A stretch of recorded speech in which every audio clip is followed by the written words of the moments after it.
Bienvenidos y bienvenidas a Un Filtro Podcast, a este nuevo episodio número 7.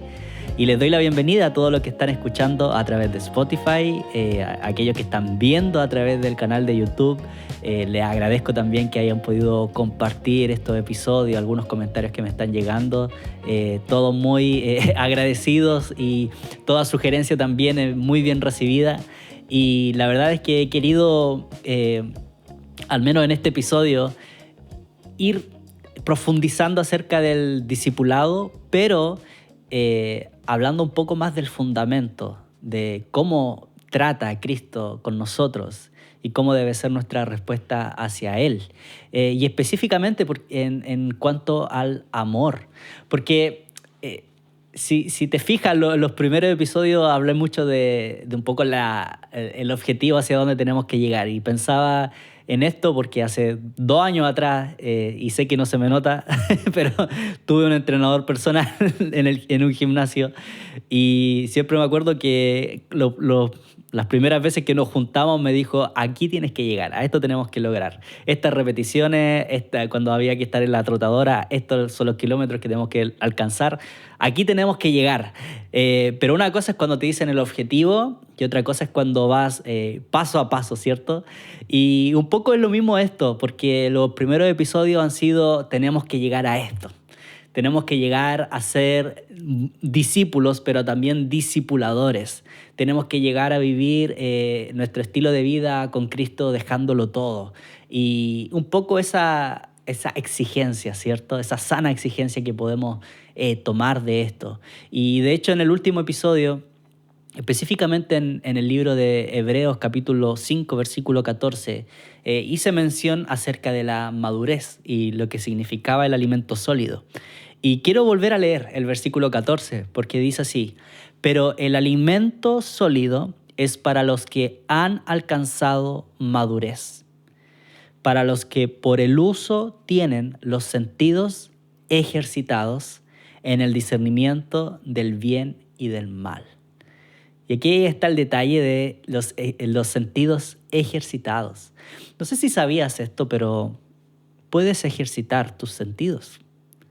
Puedes ejercitar tus sentidos físicos, ¿cierto? El escuchar, el hablar, el mirar, ¿cierto? Lo usamos cada día. Y en la medida que uno va viendo cómo crece un bebé y se transforma, ¿cierto? Se transforma como si fuera... como si fuera un dibujo animado, pero va creciendo, ¿cierto? Y va avanzando y va ejercitando sus sentidos, va ejercitando el hablar, va ejercitando el tacto, ¿cierto? Va ejercitando sus sentidos. Lo mismo sucede a nivel espiritual. No sé si sabías esto, pero la medida que ejercitamos nuestros sentidos espirituales, vamos madurando y por el uso, y en lo que acabamos de leer, por el uso podemos discernir entre el bien y el mal. Cuando hablamos del bien y el mal, nos sirve tanto para tomar decisiones. Muchas veces llegan los momentos donde tenemos que tomar decisiones. No sabemos si elegir el trabajo A o el trabajo B, la carrera A o la carrera B, ¿cierto?, que estudiar. Pero si hubiéramos ejercitado nuestros sentidos al momento de discernir qué es lo más conveniente, no tendríamos tantas dudas. Y me gusta cuando la palabra, en la escritura me refiero, habla acerca de la voluntad de Dios, que es buena, agradable y perfecta, ¿cierto? Pero previo a lo bueno, agradable y perfecto, dice que la voluntad de Dios se comprueba. Tú puedes comprobar la voluntad de Dios. Y eso está tan ligado al poder discernir entre el bien y el mal, porque muchas veces tomamos decisiones sin estar conscientes o sin estar conscientes porque aún no hemos vivido las situaciones que van a pasar. Y cuando ya hemos llegado al futuro de esto, miramos hacia atrás y decimos: sí, fui maduro o fui maduro, la embarré, le achunté, lo hice bien, lo hice mal, ¿cierto? Pero a la medida que vamos ejercitando nuestros sentidos, podemos discernir entre el bien y el mal.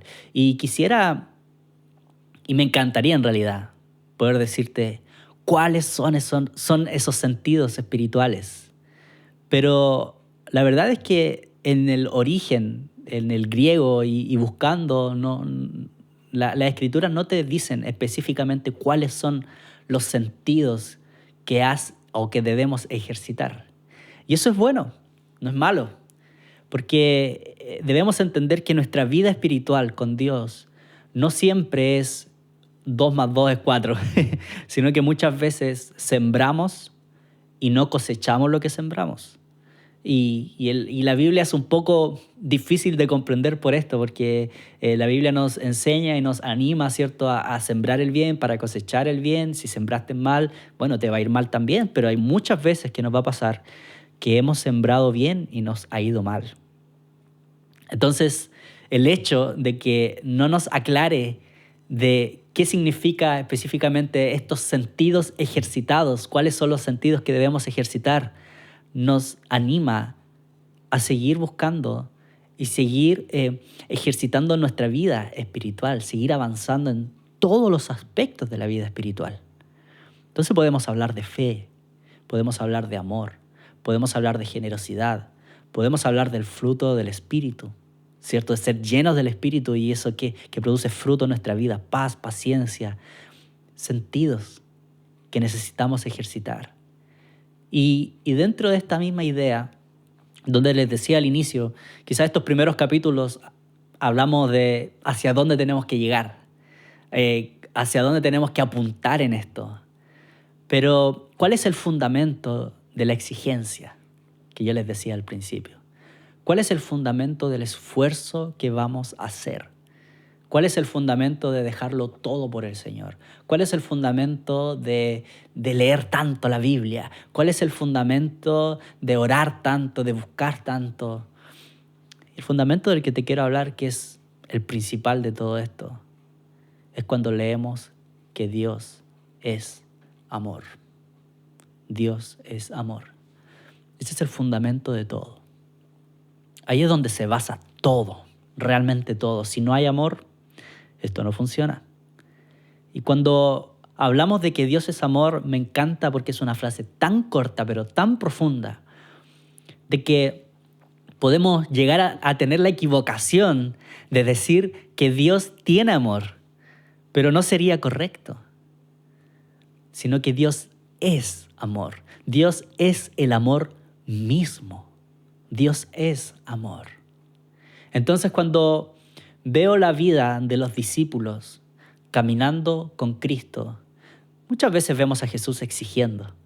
¿Cuántas veces Jesús les dijo, hombres de poca fe, ¿cierto? ¿Cuántas veces Jesús en este caso les exigía ir un poco más? Siempre me acuerdo cuando Pedro, ¿cierto?, caminó sobre el agua, pero después se empieza a hundir. Después, hombre de poca fe. Cuando Jesús animó y lo invitó a los discípulos a estar orando con él en su momento más difícil, el momento más complejo de Jesús fue previo a ser arrestado. Y los invitó a velar con él a los discípulos y no fueron capaces. ¿Y qué hizo? Les llamó la atención, los retó. Entonces vemos a Jesús. Por una parte podemos decir, no, qué exigente era Jesús. Pero a la vez, qué cercano era Jesús. Y podría haber buscado quizás muchos ejemplos de esta idea, pero la más gráfica para mí es la que está en Juan. En Juan capítulo 13, versículo 22 al 26. Y esto está en el contexto de la última cena. Y en la última cena pasaron tantos detalles, ¿cierto? Tantas cosas, donde al leer esta parte podemos fijarnos en que Judas iba a salir mal parado. Pero hay algo más de lo que quiero hablarte. Dice así, Juan 13, 22 al 26. Entonces los discípulos se miraban unos a otros, dudando de quién hablaba. Y uno de sus discípulos, al cual Jesús amaba, estaba recostado al lado de Jesús. A este pues hizo señas Simón Pedro, para que preguntase quién era aquel de quien hablaba. Él entonces, recostado cerca del pecho de Jesús, le dijo, Señor, ¿quién es? Respondió Jesús, a quien yo diere el pan mojado, aquel es.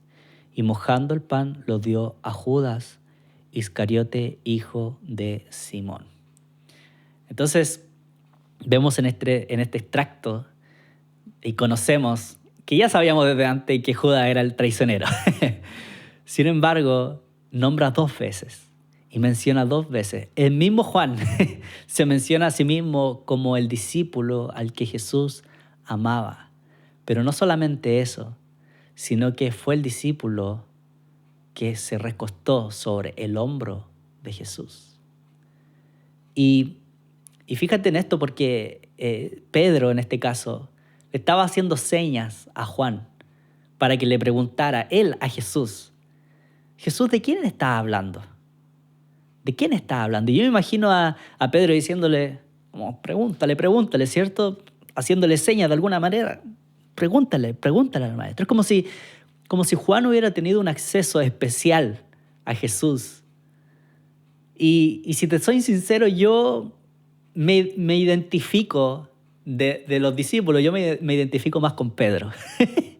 Yo soy más impulsivo, así que yo quizá hubiera cortado la oreja, me hubiera empezado a hundir en el agua, yo no hubiera dejado que Jesús me lavara los pies, yo le hubiera negado 3 veces. Por personalidad te diría, me identifico mucho con Pedro. Cuando leo la historia y veo lo que hacía Pedro, no, esto lo hubiera hecho yo. O sea, yo a Pedro no lo puedo juzgar porque realmente me identifico mucho con él.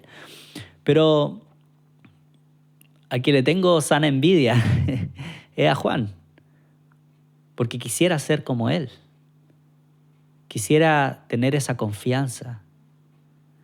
Entonces, Jesús pudo haber sido muy exigente, pudo haber sido un líder que realmente influenciaba, porque eso es ser líder. Jesús era mucho más que un jefe de empresa, un jefe que le decía a las personas, no, me tienen que hacer caso porque yo mando, sino que su influencia trajo multitudes y permitió que estos discípulos caminaran con Jesús por años.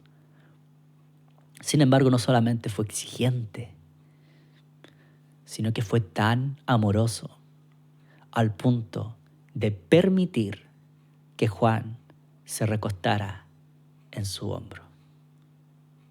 Y así es Dios, porque Jesús es la imagen visible del Dios invisible.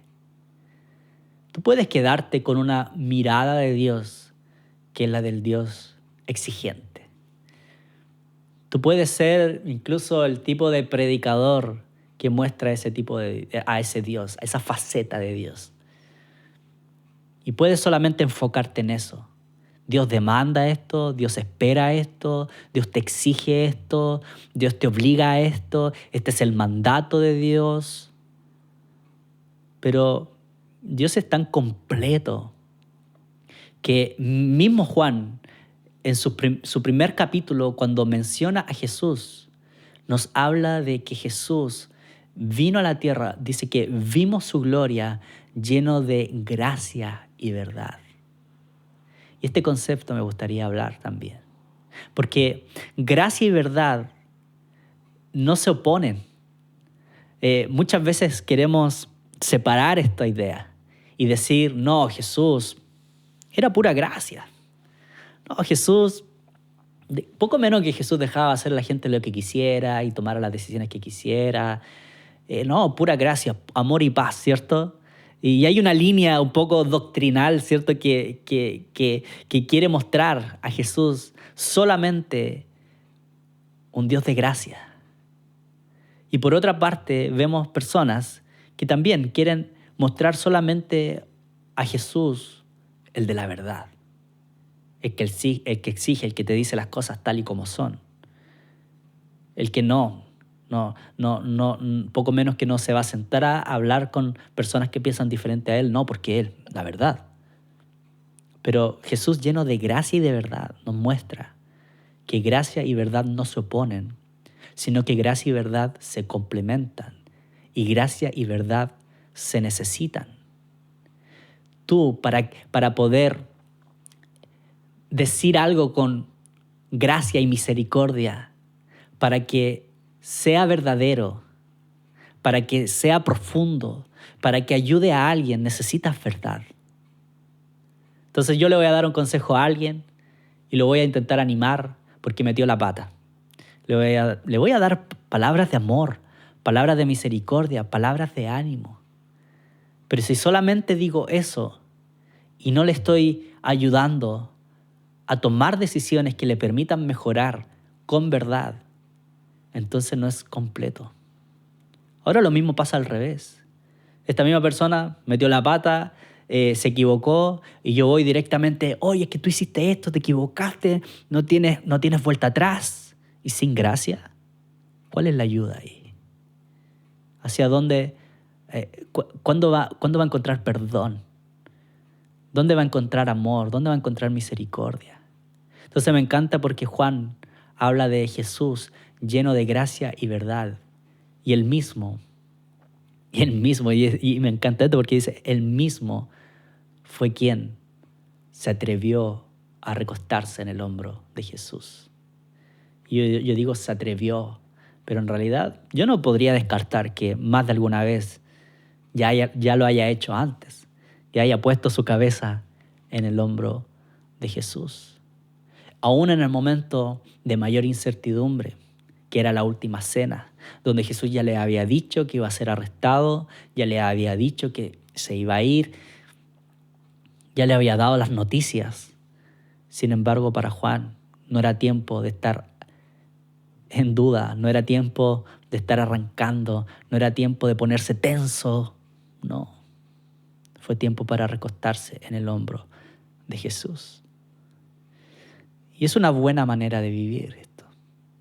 El fundamento de vivir una vida a full, de vivir una vida dándolo todo por el Señor, de vivir una vida de búsqueda intensa y de desgastar nuestras vidas. Y hay una canción que ha estado sonando tanto en la iglesia, ¿cierto? Que es Él, de Marco Brunet, con otro cantante, pero es Él por quien estoy gastando mi vida, perdiendo todo con amor y con alegría. Sí, el fundamento de todo eso es que somos amados. Es que somos amados. La razón por la que Juan pone su cabeza en el hombro de Jesús es porque se consideraba amado. Se consideraba amado. Y Jesús mismo es el ejemplo de esto, porque cuando fue bautizado, y dice la palabra que descendió una paloma, ¿cierto? Y se escuchó una voz que decía, este es mi Hijo amado. Y fíjate qué bueno es esto, porque Jesús se consideró amado por el Padre y permitió que sus discípulos se consideraran amados por Él. Y se encargó de eso. No solo se encargó de exigir, de ser un líder, de llevarlos a otro nivel, sino que darles el fundamento del amor. El amor es el fundamento de esto. Entonces, el hecho de que Juan haya puesto su cabeza en el hombro de Jesús es el ejemplo de que él se consideraba amado. Y yo te hago esta pregunta. ¿Te consideras amado?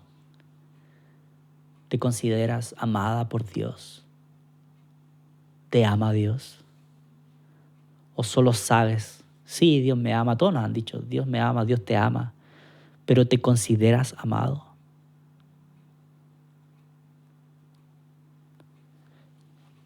Yo creo que la pandemia debe haber sido el momento donde me consideré más amado. Y al menos acá teníamos esas restricciones. No sé si ustedes se acuerdan de que no se podía salir o hasta cierta hora o tales días de la semana. Y la verdad es que con la Javi hicimos trampas y de repente nos escapamos un fin de semana y nos fuimos a acampar. Y en ese tiempo estábamos los dos solos, no había niños, y fuimos a acampar cerca de un lago y llevamos varios libros. Y ella llevó unos libros de las Crónicas de Narnia, llevó 3, una cosa así, para leerlo. Íbamos a ir un par de noches, así que era buen panorama. Y yo llevé un libro que había escuchado, pero no lo había leído, había escuchado referencias en otros podcasts y en varios podcasts, que se llama Danza Divina de Richard Rohr. Y resulta que lo llevé y cuando lo empecé a leer lo encontré tan denso. No, es que leer a Richard Rohr, no sé, no sabría pensar algo más denso que eso. O sea, no solamente es que uno no lo entienda, sino que entiendes un poco y te queda dando vuelta, te queda dando vuelta, te queda dando vuelta. Y fue el único libro que llevé y fue el único libro que leí en esos días, pero me marcó tanto. Porque así, en resumen, Richard Rohr en el libro de Danza Divina está mostrándonos un cuadro, y que lo van a ver en pantalla, de un pintor del siglo XV. Y resulta que el cuadro habla acerca de la Trinidad. Y en el contexto de Abraham, cuando recibe a 3 hombres, ¿cierto?, de vestiduras blancas, y los recibe y los atiende, ¿cierto? Y resulta que los atiende en su casa y los deja ahí comiendo en una mesa. Pero las escrituras nunca nos mencionan de que Abraham se haya sentado con ellos a la mesa. Entonces, este pintor hace este cuadro, ¿cierto? Y dicen los historiadores y los que empezaron a investigar, porque encontraron algo extraño en esta pintura, de que había como pegado, como que hubiera pegado algo en el cuadro. Y resulta que con el tiempo, una de las teorías que hay es que probablemente haya existido un espejo en ese cuadro. Entonces ustedes pueden ver la imagen, está la Trinidad, está el Padre, el Hijo, el Espíritu Santo, pero justo al medio hay un espejo. ¿Por qué? Porque Richard Rohr lo explica en su libro, porque la idea de esto era que cada persona que se parara frente a este cuadro se pudiera ver a sí misma sentado a la mesa con el Padre, con el Hijo y con el Espíritu Santo. Y leyendo este libro me marcó tanto esto, me marcó tanto. Y para hacerles más gráfico, y sumando que había poca gente también en el lugar donde fuimos a acampar, me ministró tanto este libro, sobre todo poder comprender esto, de que Dios quiere que nos sentemos a la mesa. Dios no quiere solamente que seamos sus servidores, sino que nos consideremos amados por Él.